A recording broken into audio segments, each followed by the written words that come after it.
We wonder why our culture is depressed when depressed people get all the love and attention. Isn't that interesting? It's hard to figure this one out, isn't it? So what I want you to do is you got to make a choice. You can either bow your head and fit in, because if you stand out, then there are going to be a few people that are going to take shots at you, and that comes with the territory. So you either get to live with your head bowed or live with your head high and take a few hits and enjoy your life like most people never will. But you got to choose, because you can't live in between. There is no in between. You either step up or you step down. So right now, decide which one you want, and the easiest way to decide is first do a little celebration and see how it feels to cut loose, and then decide, no, I want to stay back here, or decide to stay there. How many want to go for it? Say aye. So rule number 1, feet must come off the ground. Rule number 2, use your hands. Rule number 3, use your... Make some noise like crazy. How many of you in this room like to sing when no one's around?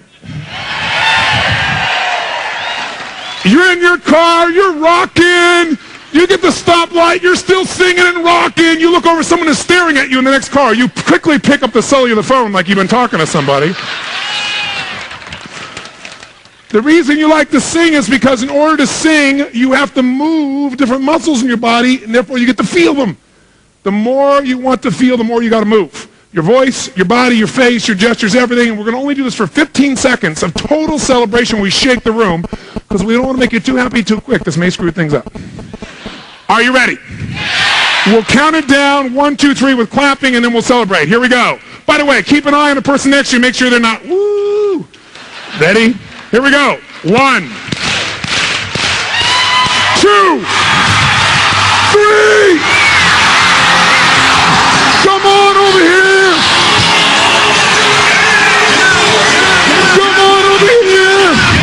Come on over here. Come on.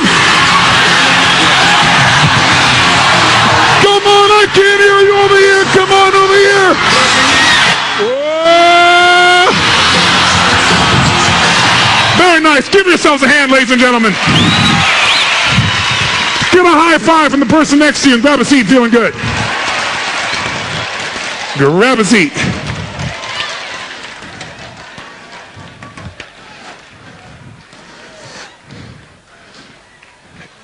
If you feel better than before, make a fist and say yes. There are 3 reasons why anybody feels anything. I'm going to show them to you in a moment. The only reason you feel good is 3 reasons. The only reason you feel bad are 3 reasons. They're the way you use 3 different patterns in your mind and body. If you change them, you'll change the way you feel instantaneously. I don't care how bad you felt before, how good you felt, you can change the way you feel if you change these 3 things. And they're totally within your control, and they don't require drugs or therapy. They just require you making new choices. But I'll tell you this, everybody has a fear they're not enough and they won't be loved, and here's why. In the beginning, when you're a baby, what do you got to do to be loved? Cry? What else? Anything you do, you'll be loved. You poop, they go, oh, poo-poo, yellow poo-poo, oh, I still love you, baby, poo-poo. Isn't that true? You vomit all over somebody, oh, baby, it's okay, baby, love you, baby, yeah, love you, baby. Doesn't matter what you do. You crap, you vomit, you fart. Try that stuff when you're 50 and see if it works real well. See if you still get that love you were thinking about. Right? You're fat when you're a baby and you're loved. Try that later on, see if it works. Look at those big chubby cheeks. Last time you heard somebody say that about a 35-year-old. Look at those big chubby cheeks. But wasn't it cute then? Because everything was cute then, because oxytocin was flowing, baby. Right now, there is a day when that oxytocin stops flowing and all hell breaks loose. That's a day when all of a sudden you did the same little poo-poo, but you got in trouble. That was a day when maybe you went out and other kids didn't have the same oxytocin flowing for you like your mother did or your father did, and all of a sudden you found out you weren't made of gold. All of a sudden you got pain instead of love, and it is a massively disrupting event. Now, if you go to a therapist and lie on your back long enough and freely associate, you can find many moments when you felt unloved, and you can tie that moment as the reason why you have such low self-esteem that you do these terrible things and can't feel terribly great. Or you could say, I'm a human. And everybody's got the fear because we all had a moment when we lost that total unconditional love, or felt we did. And we've had lots of moments since then. How many have had people treat you in a less than unconditionally loving way at some stage of your life? Could I see a show of hands here? How many have this happen more than once in your lifetime? Say, I. How many think this may occur again in the future? Say, I. So we all have that sense of loss, and with that sense of loss comes fear. The fear that we're not enough. And so we all figure ways to get that love back. Some people do it by being an overachiever, so they get love that way. Some people do it by being a people pleaser. What would you like? I'd love to do it. What would it be? Right? And so sure enough, people then respond to that. They get love for that. That's their tool. That's their way of doing it. Some people do it by saying, screw you to the world. I don't need your love. I'm significant by myself. I'm enough. You're not going to mess with me. Really inside, they're freaking out. But they have this surface thing that they do to push everybody away, so they give no one the power to make them feel insignificant. We all have a fear we're insignificant and unloved, or will be. So that's all that's happening for you. It's called being a human.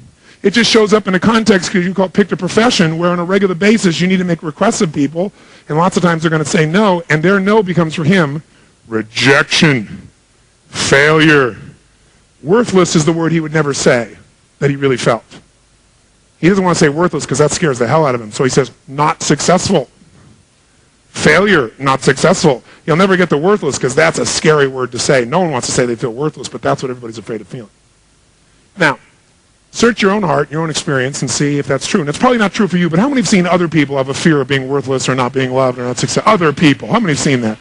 Of course, those other people have those feelings. So maybe you do too at times. Now, I know you don't feel that way when you're competent and you're in charge and you're in control and everything's going your way.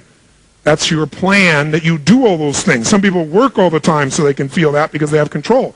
They're with their kids and they feel incompetent, so they go back and work more because they don't know how to deal with this thing. The kid wants to watch the Disney show for the 5,000th time. You know, they don't know how to deal with that. So human beings have these common fears. Now, what do? Well, here's the truth. The fear will never leave you completely. That's the truth. So when you know something's true, it's best to hug the monster instead of fear the monster.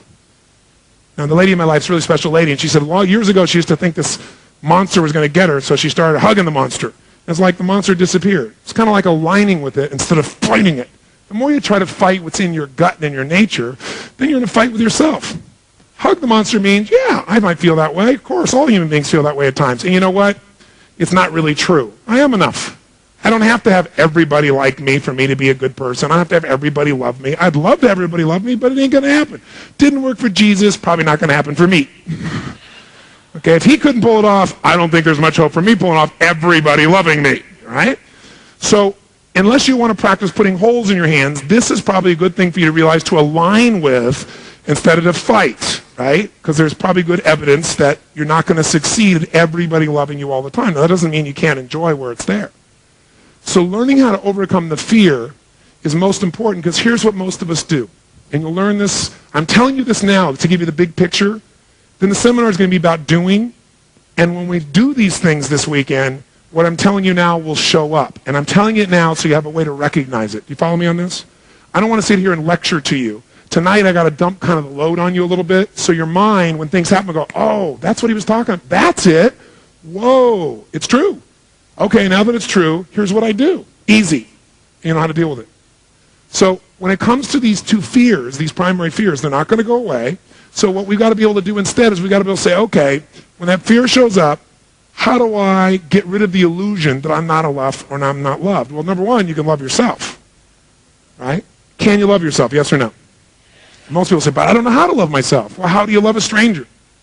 If you met somebody and you wanted to know, I love you, and you wanted the experience that you love them, what would you do? Someone tell me, what would you do to try and make somebody know you love them? You tell them you love them. How many of you tell yourself, I love you? I love you, Tony. We live in a culture where, what's the matter with you? That's egotistical, that's crazy. No, in the Bible it says, love thy neighbor like thy... Interesting. That implies that you love yourself first. And we all know intellectually, whatever you believe religiously doesn't matter, whether you believe in the Bible or anything else, we all know that if you don't love yourself, you got nothing to give anybody else. You can't give somebody what you don't have. So you tell them, how else would you let somebody know you love them? What else would you do? Take them sailing. Okay, that would probably work for you too then, wouldn't it? You'd spend time with them, wouldn't you? Most of us spend the least amount of time with ourselves than anybody today, in terms of real quality time. What else would you do? Do things to themselves. Kiss yourself. Right? And in our culture, it's weird, but you know what's interesting? We do all these things for other people. Do something for them. Offer things, create things. We don't do that for ourselves. You don't love yourself because you don't believe you love yourself because you don't do the things that you do for other people that you love. You do the same things that you do for other people, or even similar things, you'll feel similar feelings. It's not that difficult to reassure yourself, but as long as you have to count on everybody else responding a certain way, you got to live in fear. And that's the piece that we want to avoid as far as things are concerned. Now, he's telling me that he has a human fear, and what he's got to do is get around it. The way he gets around it is he builds himself up, and he builds himself up by changing what things mean. As long as you say no to me, it means I have failed and I'm rejected. I'm going to have a hard time putting myself out there because that's putting out my deepest fear on earth. But if I change what your no means to me, which do we have that power, yes or no? Then if it means to me you just said no, it's not the right time for you, or I didn't present this effectively enough today, whatever I make up something else, then with a different meaning, it feels totally different. You see, whatever we feel for only 3 reasons. 3 reasons. You might want to jot them down. I call them the triad. Whatever you feel it for 3 reasons. There are 3 patterns within your body. Whatever you're doing with these 3 patterns right now determines what you're feeling right now as you sit in this chair. The first pattern is a pattern of physiology. Physiology. Physiology is a fancy word for how you use your physical body. Now, if you're happy, you're using your body one way. If you're depressed, you're using it another. There is a specific physiology to every emotion you're going to feel, and you're going to see it this weekend. Second thing that determines how you feel in a moment is the pattern of language that you use. Do the words we select change the way we feel, yes or no? If I come along to you right now, and I look to you and I say, John, you're mistaken. How does it feel if someone says you're mistaken? What if I said, John, you're wrong? Does that change a little bit for some of you? What if I said, John, you're lying? Now, just by changing one word, can we change the way it feels to you in your biochemistry, yes or no? Yes. Now, the words you choose or select when you communicate to other people have a biochemical effect, but the words you choose to say to yourself have an even more powerful effect. Now, I'm not talking about positive self-talk where you go, I'm good enough, I'm smart enough, and by golly, people like me. No, I'm not talking about one of those Saturday Night Live specials, no. I'm talking about the significant words that you consistently use in your vocabulary that condition the way you feel on a daily basis. How many of you have ever listened to a speaker, even maybe somebody historic, maybe even a Martin Luther King or John F. Kennedy or someone, who the way they spoke, the words they spoke, impacted you emotionally? How many have had this experience in your life? Say, I. The speaker that affects you the most is you. And most of us have no clue of the language patterns we're using. It's not just positive self-talk. It's the actual words. Some words have a deeper meaning than others. The word failure for this man may not have the same impact as the word failure does for you, but for him, that means worthless. You follow that? That's a word that will ignite him and make his nervous system so tight that he can't say anything or can't put himself out there, or sets a goal and says, I'm going to do it, and takes 2 steps forward and then 3 steps back. And he can't figure out why, because he's got that word in his vocabulary. And anytime that word shows up, his body goes to a certain state. When his body goes there, those words show up. You're going to see they're tied together. So there are words, I call it transformational vocabulary, TV for short. I say watch your TV, watch the vocabulary you use, because certain words are going to ignite different emotions in you than others. And they're different for everybody. You got to find out which words trigger you. We have certain phrases that we say again and again and again that hypnotize us. I call them incantations. They're patterns of language. An incantation is like not a word, but a sentence you say again and again and again. And as you say it with such certainty, you begin to believe it, and it's true for you. How many of you have ever had the experience, for example, of, let's say someone says to you when you're a kid or as an adult, they say, could you go get me the salt? And you say, I don't know where the salt is. Because you really don't know at that moment. Or you don't want to get up. And they say, get me the salt. It's in the kitchen. You go, but I don't know where the salt is. They say, give me the salt. I don't know where the salt is. You give me the salt. Fine. I don't know where the salt is. I don't know where the salt is. I don't know where the damn salt is. You open the cupboard, you look around, you really do look. I can't find the salt. They say it's on the second shelf. I don't know where the salt is. I don't know where the salt is. It's not here. The person walks right in front of you, reaches right in front of your face, and they go, what is this? How many have ever had an experience like this? Say, I. Now, did your eyes see the salt? Yes or no? Yes, your eyes saw it, but your brain did not let you perceive it because it didn't want to turn you into a liar to yourself. When you say, I can't find it, the brain goes, okay, we're not going to turn you into an idiot, so you can't find it. Do you follow me on this? You hypnotize yourself. People say this to me all the time, I don't know what it is, I just can't get this, I just can't get this, I just can't change this, I can't change this. Why do you think I can't change it? Well, maybe because you just said that damn phrase 22 times in a row with total intensity. In psychology, we call this a scotoma, a blind spot, where literally you are blinded to what's right in front of you because of your incantations. Most psychologists don't know where it comes from. It comes from incantations, language patterns that you say again and again until you believe it. Now, by the way, could you say positive incantations that would put you in a positive state? Yes or no? Now, the difference between an incantation and an affirmation is this. You can affirm, I'm happy, I'm happy, I'm happy, I'm happy. But you won't feel happy because that's an affirmation. Affirmation without discipline is the beginning of delusion. Affirmation without physiology will never do anything. So if you say, I'm happy, what makes it an incantation, you say, I'm so happy. If you put your body there, your voice and your body must be absolutely congruent. You must speak aloud, and you must engage your body. So it's physiology and language. You guys follow the difference here? Not just words. You can say something 5,000 times in your head, but if you aren't congruent, meaning your body doesn't communicate with intensity the same message as the words, it will not convince your nervous system.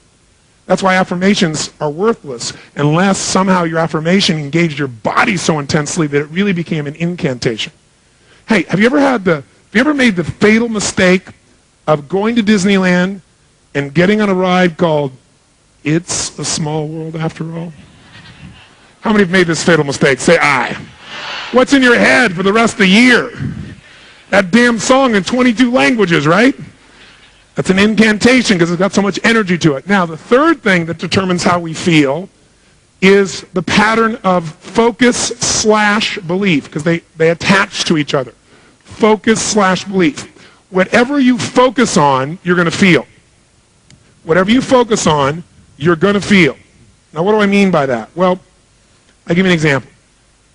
How many of you have a memory in your life of some experience that's so painful that if you were to focus in on enough right now, you could feel it all over again and feel like hell all over again? How many got something like that? Say aye. How many of you have more than one? How many got a whole menu of shit you could pull from back there? Say aye.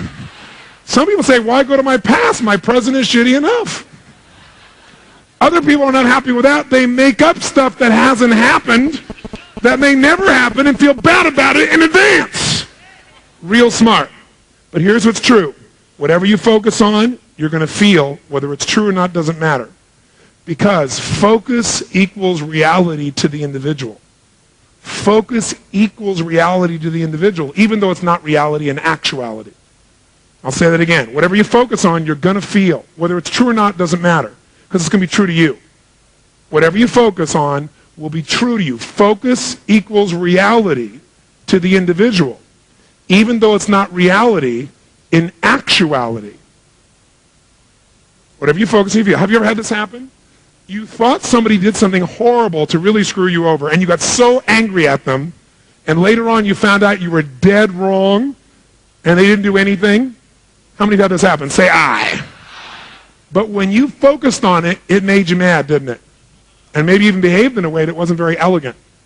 It's all because what you focus on, you feel. So remember, just because you see it, just because you believe it, doesn't mean it's true. It just means you're focusing on it.